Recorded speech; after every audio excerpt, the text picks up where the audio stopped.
Hello friends, good morning. Dr. Abdul Khalek here, medical gastroenterologist and CEO of Umda Healthcare. Today I will be discussing a topic of doctors and healthcare professionals being jugglers. We know the game of juggling in which the juggler entertains the crowd by using different color balls, by throwing from one hand and collecting from with the other, or throwing with this hand and collecting with this one. And this is a wonderful art and skill which the jugglers will attain over a period of time. And if we go into understanding the art of juggling, the most important thing is not catching of the ball, but important thing is throwing of the ball. Each and every time the juggler throws the ball with a adequate force so that it goes into the arc and comes over the other hand. Even though sometimes it goes at a different level, again he throws with the same force so that it comes into. So always course correction is not there at the end of catching, but course correction is always there at the end of throwing. This is an important aspect to think for us.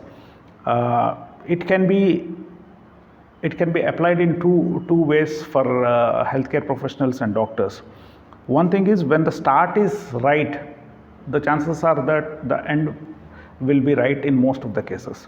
So at the starting of the day or at the starting of the session, whether it be my OPD or an IPD rounds, or it be my procedures, or any of the sessions or my business meetings or anything, I should take the responsibility of starting it at time.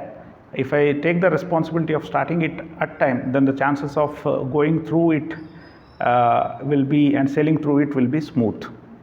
The second application can be there, that not only the time but the way that we start our each and every session is important. The session can be a conversation with every patient. The session can be a conversation with your colleagues, with your subordinates, or can be a meeting or anything. So while starting each and every session, if we try to be more interactive, more communicative, and connect with the patients or with our colleagues or with our employees, then the chances of the session going well is adequate. So from this game of juggling, we can apply that always start in a good manner and on time, and let it be fruitful. Sometimes say one interaction with a patient may not go well, or sometimes one session of a procedure can take longer time. But even though it takes a longer time, again we need to reset ourselves and start afresh on time, as well as with an enthusiasm of communicating well and starting on time. Thank you.